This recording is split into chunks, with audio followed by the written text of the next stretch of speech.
Yes, demands for equality and justice gradually by the second half of the 19th century, people from within the non Brahman castes began organizing movements against caste and demanded social equality and justice. The Sathrami movement in central India was founded by Ghasidas, who worked among the leather workers and organized a movement to improve their social status. In eastern Bengal, Haridas Thakur's Matuz seat worked among Chandala cultivators. Haridas questioned Brahmanical text that supported the caste system. Next, in what is present day Kerala, a Guru from Ahizwa caste, Sri Narayan Guru, proclaimed that ideal of unity for his people. Next, he argued against treating people unequally on the basis of caste differences. According to him, all humankind belonged to the same caste. One of his famous statements was Oru Jati, Oru Matam, Oru Divine, one caste, one religion, on God for humankind. All these sects were founded by leaders who came from non Brahman castes and worked amongst them. Next, they tried to change those habits and practice which provoked the contempt of dominant castes. Next, they tried to create a sense of self esteem among the subordinate castes. Next, one of the most vocal amongst the low caste leaders was Jyotirao Phule. Born in 1827, he studied in schools set up by Christians missionaries. On growing up, he developed his own ideas about the injustice of caste society. Next, he set out to attack the Brahmins, claims that they were superior to others since they were Aryans.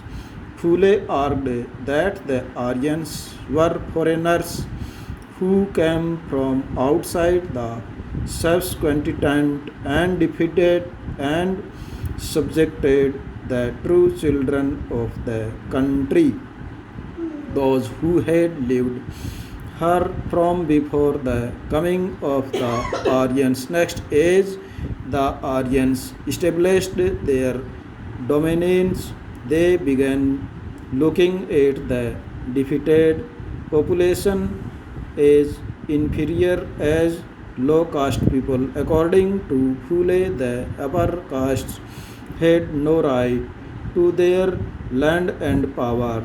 In reality, the land belonged to indigenous people, the so called low caste. Next, Phule claimed that before Aryan rule there existed a golden age when warrior peasants tilled the land and ruled the Maratha countryside. It just and fair was. He proposed that Sudras, laboring caste and Ati Sudra, untouchable, should unite to challenge caste discriminations. The Samaj and Association Phule founded propagated caste equality. Next, me here and you over there. Phule was also critical of their anti colonial nationalism that was purchased by upper caste leaders, he wrote. The Brahman have hidden the sword of their religion, which has cut the throat of the people's prosperity, and now go about posing as great patriots of their country. They give these advice to Kar, Shudra, Muslim, and Parsi youth that unless we passed away amongst ourselves about the divisions between high and low in our countries and come together, our country will never make any progress. It will be unity to serve their purpose, and then it will be me here and you over there again. Next, in 1873, Phule wrote a book named Gulamgiri, meaning slavery.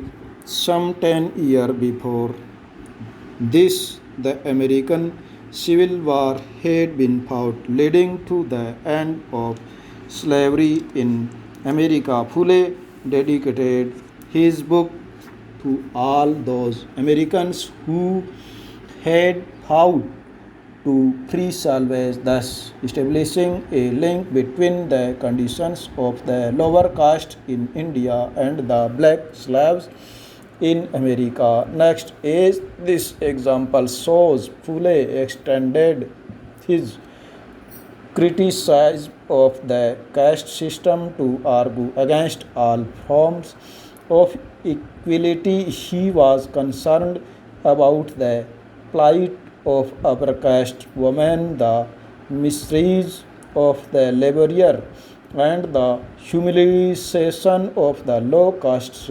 Next, this movement for caste reform was continued in the 20th century by other great Dalit leaders like Dr. B.R. Ambedkar in Western India and E.V. Ramasamy Naikar in the South. Next, we are also human beings. In 1927, Ambedkar said, "We now want to go to the tank only to prove that, like others, we are also human beings. Hindu society should be recognized on two main principles: equality and absence of customize." Next, Ambedkar was born into a Mahar family. As a child, he experienced what caste prejudice meant in everyday life. Next, in school, he was forced to sit outside the classroom on the ground and was not allowed to drink water from taps and that upper caste children used.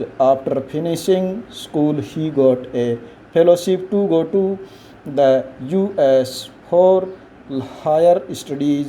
On his return to India in 1919, he wrote extensively about upper caste power in contemporary society. Next, in 1927, Ambedkar started a temple entry movement in which his Mahar caste followers participated. Brahman priests were when the Dalit used water from the temple tank. Next, Ambedkar led three such movements for temple enter between 1927 and 1935. His aim was to make everyone see the power of caste prejudice within society. Stop.